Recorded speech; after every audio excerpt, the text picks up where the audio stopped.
Hello dear students, एक्झामचा period आता सुरू झालेला आहे. तुमच्या पहिल्या युनिट टेस्ट जवळ आलेल्या आहेत आणि त्याच्यासाठी मदत करण्यासाठी म्हणून मी तुमच्या इथे आहे आणि गेले काही व्हिडिओच्या थ्रू मी तुमच्यासोबत महत्त्वाचे चॅप्टर जे आत्ता तुम्हाला परीक्षेला आहेत त्याच्या नोट्स शेअर केलेल्या आहेत. आज त्याच्याच अनुषंगाने पुढचा व्हिडिओ बनवत आहे की त्याच्यामध्ये ग्रॅव्हिटेशन ह्या चॅप्टरच्या नोट्स आपण बघणार आहोत.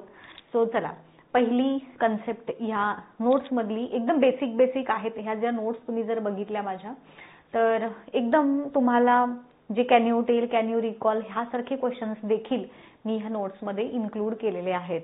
सो पहिला प्रश्न तुम्हाला डायरेक्ट असा प्रश्न आहे की what are the effects of force on an object. असं जर तुम्हाला आठवलं बघितलं तर तुम्ही पहिलं बुकमध्ये जो पहिलाच प्रश्न आहे त्याच्यात. पण मग इफेक्ट ऑफ फोर्स बघण्याच्याही आधी फोर्स कशाला म्हणतात हे पहिल्यांदा आपल्याला बघावं लागेल. म्हणून मग मी फोर्स म्हणजे काय इथपासून सुरुवात केली आहे.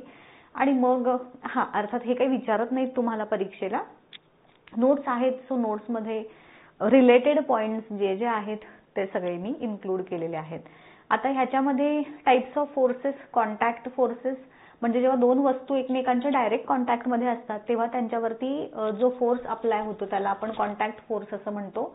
आणि मग त्याचे examples muscular force, frictional force, elastic force, applied force, spring force असे काही एक्झाम्पल्स इथं दिलेले आहेत. तसंच नॉन कॉन्टॅक्ट फोर्स म्हणजे जेव्हा दोन वस्तू एकमेकांच्या डायरेक्ट कॉन्टॅक्टमध्ये नसतात तेव्हा त्यांच्यावरती ऍक्ट होणारा फोर्स म्हणजे नॉन कॉन्टॅक्ट फोर्स. आणि त्याचे examples gravitational force, electrical force, magnetic force, static force. मग त्याची ते म्हणजे काय हे सुद्धा ह्या नोट्समध्ये दिलंय. त्याचे एक्झाम्पल्स देखील दिलेत. तुम्ही शांतपणे हे वाचून घेऊ शकता. मग स्पेसिफिकली आपण वळतो ग्रॅव्हिटेशनल फोर्सकडे. सर आयझॅक न्यूटन यांनी प्रिन्सिपिया हे बुकचं नाव एक लक्षात ठेवा, तुमच्या बुकमध्ये दिलेलं आहे नाव. मग एक मार्काला विचारू शकतात की ग्रॅव्हिटेशनल फोर्स कोणी डिस्कवर केला, त्या सायंटिस्टचं नाव काय आहे, कोणत्या बुकमध्ये त्यांनी सांगितलं, त्या बुकचं नाव काय आहे. सो लक्षात ठेवून घ्या. त्यानंतर मग in text questions, Y all apples fall vertically, हे जे इन टेक्स्ट क्वेश्चन्स आहेत. इन टेक्स्ट म्हणजे चॅप्टरच्या मध्ये असणारे क्वेश्चन्स. त्यानंतरचा भाग येतो कॅन यू रिकॉल वाले. न्यूटन्स लॉज ऑफ मोशन तोंडपाठ झाले असले पाहिजेत तुम्हाला. 3 लॉज आणि 3 इक्वेशन्स पण. न्यूटनचे 3 लॉज हे आहेत आणि 3 इक्वेशन्स ऑफ मोशन म्हणजे v = u + at. हे ह्या चॅप्टरमध्ये सुद्धा तुम्हाला हे 3 इक्वेशन जे आपण गेल्या वर्षी 9वी मध्ये शिकलो होतो ते तुम्हाला आता ह्या वर्षी देखील लागणार आहेत.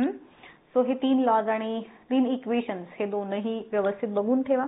त्यानंतर ट्राय धिसची ऍक्टिव्हिटी येते ज्याच्यामध्ये ती एक मुलगी दाखवली तुम्हाला आणि ती अशी उभारून मध्ये अशी गोल फिरवती आहे दगड त्या ह्याला बांधून, दोरीला बांधून. आणि त्या ऍक्टिव्हिटी बेस्ड प्रश्न आहेत.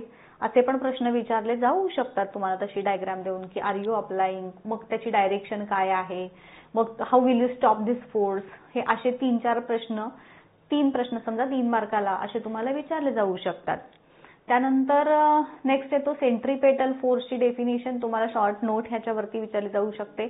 ऑल्सो सेंट्रीपेटल फोर्सचा फॉर्म्युला काय आहे. F = mv²/r हा जो सेंट्रीपेटल फोर्स कॅल्क्युलेट करायचा फॉर्म्युला मी तुम्हाला ह्याच्या आधीच्या व्हिडिओजमध्ये शिकवलेला आहेच आहे तो. सो तो देखील तुम्ही इथे इन्क्लूड करू शकता की we can calculate the centripetal force by using this formula. Then comes another important part. ह्याच्यावरती कित्येक वेळेला प्रश्न वेगवेगळ्या बोर्ड एक्झाम्समध्ये विचारलेले आहेत, तुम्हालाही माहीत आहेत. ह्याचे आपण आहे ना काय करूयात, जसे आपण लाईव्ह हेरिडिटीवरचे डायग्राम बेस्ड वगैरे क्वेश्चन्स घेतले तसे आपण ह्या चॅप्टरवरचे देखील डायग्राम बेस्ड क्वेश्चन्स वगैरे बघूयात एक दिवस. इथे हा एक पार्ट मी जो दिलाय हा ऍडिशनल नॉलेज साठी आहे. काय दिलंय बघून घ्या एकदा की जेव्हा 2 प्लॅनेट आणि सन ह्यांच्यामधलं डिस्टन्स मिनिमम असतं तेव्हा तो प्लॅनेट कंपॅरेटिव्हली फास्टर मूव्ह करतो आणि जेव्हा दोघांच्या मधलं डिस्टन्स हे मॅक्झिमम असतं तेव्हा तो प्लॅनेट कंपॅरेटिव्हली स्लोअर मूव्ह करतो. हे ऍडिशनल इन्फॉर्मेशन आहे बट खूप इम्पॉर्टंट आहे. सो हे तुमच्या माहितीसाठी तुमच्या वहीमध्ये लिहून ठेवलं तरी चालेल. आणि मग येतात केपलरचे 3 लॉज. 3 लॉज लिहा असे विचारलं तर नुसते लिहायचे. डिराईव्ह द एक्सप्रेशन म्हटलं तर मग हे एक्सप्रेशन्स डिराईव्ह करायचे. त्यानंतर हा जो 3rd लॉ आहे केपलरचा तो आपण वेगवेगळ्या पद्धतीनं लिहू शकतो. That is T² upon R cube is equal to constant, किंवा R cube upon T square is equal to 1 upon K, किंवा T square is equal to R cube. अशा वेगवेगळ्या पद्धतीने हा फॉर्म्युला आहे, लिहू शकता तुम्ही. त्यानंतर हा पण प्रश्न तुम्हाला डायग्राम बेस्ड क्वेश्चन्स मध्ये केपलरच्या जे हे डायग्राम आहे सन आणि प्लॅनेटची, तर ती डायग्राम देऊन तुम्हाला विचारू शकतात की एरिया एएसबी आणि ईएफ म्हणजे ईएसएफ हे जे दोन एरिया जर असतील तर ईएफ बद्दल तुम्ही काय सांगाल. तर ईएफ हे जे आहे ते दोन्ही डिस्टन्सेस आहेत, एबी आणि ईएफ हे सेम टाइम मध्ये कव्हर केलेले डिस्टन्स आहेत. त्यानंतर हा एक अनादर महत्वाचा पार्ट, हा जो इथं ऑरेंज कलर मध्ये तुम्हाला दिसतोय, हा लॉ जशाच्या तसा तुम्हाला आला पाहिजे. लॉ मध्ये शक्यतो फेरफार करायचे नाहीत. मी जनरली तुम्हाला सांगत असते की तुमचे ओन वर्ड्स मध्ये तुम्ही आन्सर लिहा, परंतु हे लॉज साठी ऍप्लिकेबल नाही. लॉज तुम्ही जसे पुस्तकात दिलेत तसेच लिहिणार आहात. सो हा न्यूटनचा universal law of gravitation, every object in the universe attract every other object with a definite force, that force is directly proportional to the product of the masses of the object and inversely proportional to the square of distance between them. हा law सगळ्यांना तोंड पाठ असेलच. आणि मग त्याचं derivation तुम्हाला 3 मार्कांसाठी वगैरे विचारलं जातं, तर त्याचं डेरिव्हेशन तुमचं इथपर्यंत येऊन थांबणार. F is equal to G m1 m2 upon D square इथपर्यंत येऊन तुमचं डेरिव्हेशन थांबेल. नंतर जो पार्ट आहे तो ग्रॅव्हिटेशनल कॉन्स्टंट म्हणजे काय, त्याचं SI युनिट, त्यानंतर त्याची व्हॅल्यू कोणत्या सायंटिस्टनी कॅल्क्युलेट केली आणि ती काय आहे. 6.673 इंटू 10⁻⁻11 न्यूटन मीटर स्क्वेअर पर किलोग्राम स्क्वेअर अशी दिली आहे, परंतु बरेचदा आपण त्याला 6.67 घेतो किंवा 6.68 अशी पण घेतली जाते. बरेचदा मला मुलं विचारतात, मॅम पुस्तकामध्ये तर अशी व्हॅल्यू दिली, तुम्ही असं कसं लिहिलं. सो पॉइंट मधला फरक जो आहे तो चालतो, ऍक्सेप्टेबल आहे, खूप काही विशेष त्याच्यामध्ये फरक पडत नाही. त्यानंतर हा जो पार्ट आहे ना बाळांनो, ह्याला असं VIMP with double inverted comma वगैरे असं जे असतं ना, ज्याला तुम्ही खूप महत्वाचा पार्ट जो असतो तो कशा पद्धतीने मार्क करतात तसं त्याला मार्क करून ठेवा. ह्या पार्टला हा जो फॉर्म्युला आहे आपला F is equal to G m1 into m2 upon D square, या फॉर्म्युलाच्या द्वारे तुम्हाला काही प्रश्नांच्या मध्ये दोन ऑब्जेक्ट्स मध्ये असणारा ग्रॅव्हिटेशनल फोर्स काय असेल असा प्रश्न विचारला जातो 1 मार्कांसाठी.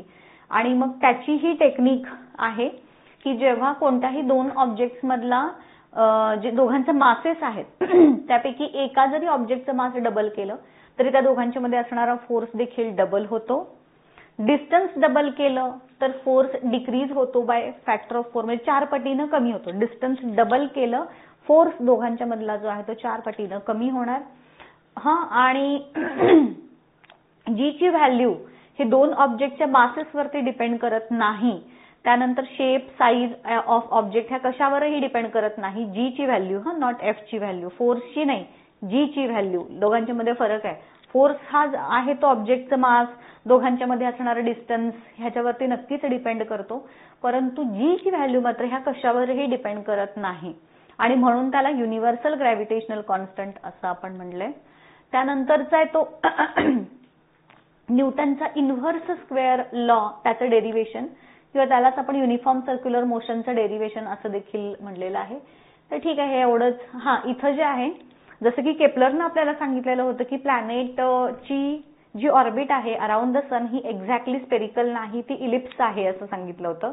परंतु न्यूटननं इथं काय सांगितलंय बघा, ते मी इथं तुमच्या माहितीसाठी अगेन लिहिलंय की ऑर्बिट जे आहे ते इलिप्टिसिटी त्याची प्लॅनेटची ऑर्बिटची ही खूप स्मॉल आहे आणि म्हणून ती आपण कन्सिडर करायचं नाही आणि it can be taken more or less circular असं न्यूटननं सांगितलंय. आणि म्हणून आपण बघा 9वी मध्ये युनिफॉर्म सर्क्युलर मोशनचं एक्झाम्पल आपण मुवमेंट ऑफ किंवा motion of planet around the sun असं देत होतो, बरोबर. त्याच्या मागचं हे रिझन आहे की जरी ते ऍक्च्युअल मध्ये नसेल युनिफॉर्म सर्क्युलर मोशन, बट तरी सुद्धा न्यूटननं काय सांगितलं ते इतकं निग्लिजिबल आहे, जसं आपलं वजन करताना आपण केसांचं नखांचं वजन निग्लिजिबल धरतो तसं खूप निग्लिजिबल आहे हे, आणि त्यामुळे आपण धरताना त्याला युनिफॉर्म सर्क्युलरच मोजायचं असं न्यूटननं सांगितलं आपल्याला. म्हणून आपण न्यूटनचं ऐकूयात. मग हे जे आता डेरिव्हेशन ऑफ इन्व्हर्स स्क्वेअरला अगदी स्टेप बाय स्टेप तुम्हाला ह्या नोट्समध्ये मी दिलंय. इव्हन पुस्तकामध्ये सुद्धा काही पार्ट्स दिलेले नाहीत, काही पार्ट्स कळत नाहीत, ते सुद्धा मी तुम्हाला ह्या डेरिव्हेशन मध्ये दिलेले आहेत. व्यवस्थित बघून घ्या. आणि इथपर्यंत येऊन थांबलेलं नाहीये, म्हणजे पुस्तकामध्ये हे दिलेलं नाही बघा तुम्हाला, तर तेही मी दिलंय. आणि मग त्याच्यावरून आपण कन्क्लूड करू शकतो की फोर्स जो आहे तो रेडियस म्हणजे ते अंतर आहे प्लॅनेट आणि सन ह्याच्यामधलं, तर त्याच्या स्क्वेअरशी इन्व्हर्सली प्रपोर्शनल असतो, म्हणून त्याला इन्व्हर्स स्क्वेअर लॉ असं म्हटलं जातं. त्यानंतर यूज युअर ब्रेन पॉवरचे प्रश्न आहे त्याच्यामध्ये. हे जस्ट वाचून घ्या. हाय टाईड लो टाईड हा सगळा जो निळा पार्ट आहे, जसं मी तुम्हाला माझ्या बऱ्याचशा नोट्समध्ये तुम्हाला मी इव्हन सायन्स 2च्या पण नोट्समध्ये मी दाखवलं होतं की निळा पार्ट वगैरे जो असतो तो ऍडिशनल इन्फॉर्मेशनचा, सो हा देखील ऍडिशनल इन्फॉर्मेशनचा पार्ट आहे हाय टाईड लो टाईडशी रिलेटेड. हा जस्ट तुम्ही वाचून ठेवू शकता. आता हा जो प्रश्न आहे पेज नंबर 7 वरचा ऍक्टिव्हिटी बेस्ड क्वेश्चन आहे. 3 मार्काला हा प्रश्न तुम्हाला 3 प्रश्न विचारले जाऊ शकतात की will the velocity of a stone thrown vertically upwards remain, म्हणजे वरती फेकलेला स्टोन आहे त्याची व्हेलॉसिटी तशीच आहे तशी राहते का बदलते, वाढते, कमी होते, काय होतं, how will it change and why doesn't the stone move up all the time. तो स्टोन जेव्हा तुम्ही वरती फेकता तो नेहमी वरच का जात नाही, परत थोड्या वेळानं खाली का येतो, असे प्रश्न तुम्हाला परीक्षेमध्ये विचारले जातात 3 मार्कांसाठी. त्यानंतर what does it's maximum height depend on असा पण प्रश्न आहे. हे प्रश्न वाचून घ्या, त्यांची उत्तरं वाचून घ्या. त्यानंतर येतो use your brain power page number 7 वरचा. हे पण बघून घ्या. नोट्स आहेत क्वेश्चन आन्सरच्या फॉर्म मध्ये.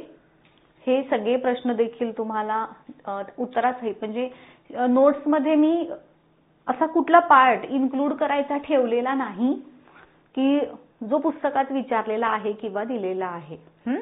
त्यानंतर हा पण प्रश्न विचारला जातो, what would happen if there were no gravity. ग्रॅव्हिटीच नसती तर काय झालं असतं, किंवा ह्याला इम्पॉर्टंट मार्क करून ठेवा. आय डोंट नो तुमच्या शाळेत टीचर्सनी सांगितले की नाही, बट ह्याची उत्तरं म्हणजे हे जे प्रश्न आहेत हा म्हणा तो विचारला जातो. What would happen if the value of G was as twice, म्हणजे आत्ता आहे त्याच्यापेक्षा जर डबल असती जी ची व्हॅल्यू तर काय झालं असतं, असे प्रश्न हे विचारले जातात.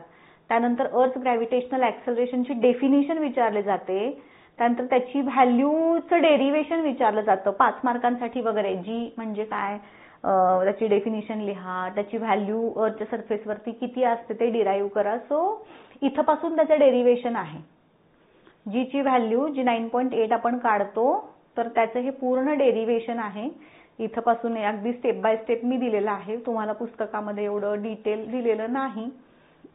इथं कुठेही म्हणजे हे वाचून तुम्हाला नंतर परत प्रश्न पडला नाही पाहिजे की हे कसं आलंय, इतकं डिटेल हे सगळं तुम्हाला मी दिलेलं आहे. त्यानंतर हा पण कॅन यू टेल वर मधला जो प्रश्न आहे पेज नंबर 8 वरचा, हाही विचारला जातो तुम्हाला एक्झाम मध्ये. हे व्यवस्थित त्याचं डेरिव्हेशन जे आहे ते बघून घ्या. त्यानंतर व्हेरिएशन इन व्हॅल्यू ऑफ जी, अनादर इम्पॉर्टंट पॉइंट.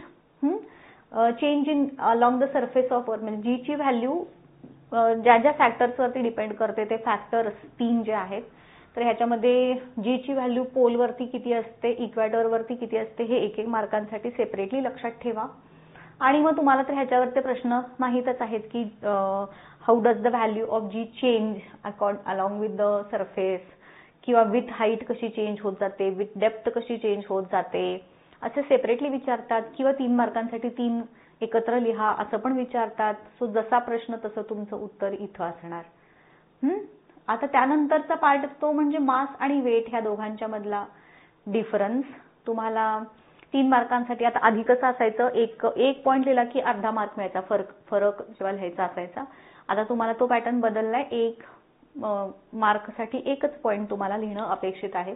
सो इथं देताना मी असा दिलाय, तुम्ही हा पॉइंट मास आणि वेटच्या डिफरन्सच्या फॉर्म मध्ये पण लिहू शकता. देन कम्स ग्रॅव्हिटेशनल वेव्हचा पार्ट हा जस्ट वाचून घ्या. आता ह्याच्यात ग्रॅव्हिटेशनल वेव्हचा शोध कोणी लावला तर अल्बर्ट आइन्स्टाईननी लावला. आणि त्याचा शोध लावण्यासाठी किंवा त्याचा स्टडी करण्यासाठी जे इक्विपमेंट, जे डिव्हाइस यूज केलं जातं, त्या डिव्हाइसचं नाव काय आहे असा प्रश्न तुम्हाला विचारला जातो. तर LIGO, that is lesser interferometric gravitational wave observatory हे डिव्हाइस आहे की ज्याच्या थ्रू तुम्ही या वेव्हचा स्टडी करू शकता. त्यानंतर ग्रॅव्हिटेशनल पोटेन्शियल एनर्जीचा फक्त फॉर्म्युला तुम्ही लक्षात ठेवा की -Gmm/r+h असा त्याचा फॉर्म्युला आहे. देन कम्स एस्केप व्हेलॉसिटी, महत्वाचा पार्ट आहे. एस्केप व्हेलॉसिटीचे आहे 2-3 डेफिनिशन दिल्यात बघा. ह्यापैकी कुठलीही डेफिनिशन तुम्ही लिहू शकता. आणि त्याचं डेरिव्हेशन विचारतात एस्केप व्हेलॉसिटीचं. हे खूप जास्त महत्वाचं आहे हे देखील. हे पण मी अगदी पॉइंट टू पॉइंट दिलेलं आहे तुम्हाला.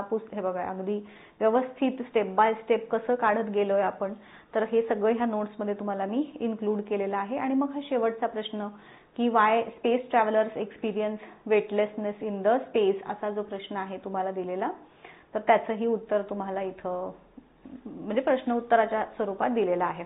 सो ह्या ग्रॅव्हिटेशन चॅप्टरच्या नोट्स आहेत. खूप महत्त्वाचा चॅप्टर आहे आणि आय एम शुअर की तुमच्या परीक्षेसाठी ह्या नोट्स नक्कीच तुम्हाला युजफुल ठरणार आहेत. मला कसा वाटला व्हिडिओ कमेंट करून सांगा. तुमच्या अजून काही रिक्वायरमेंट असतील तर त्या देखील सांगा. आपण नक्कीच फुलफिल करू बिफोर युअर एक्झाम्स. सो आवडला असेल व्हिडिओ तर लाईक, शेअर आणि सबस्क्राईब करायला विसरू नका. इथेच थांबूयात. नेक्स्ट व्हिडिओमध्ये ह्याच चॅप्टरशी रिलेटेड काही महत्त्वाचे प्रश्न आपण डिस्कस करणार आहोत. सो इथेच थांबते. भेटूयात पुढच्या व्हिडिओमध्ये. Till then good bye. Thank you.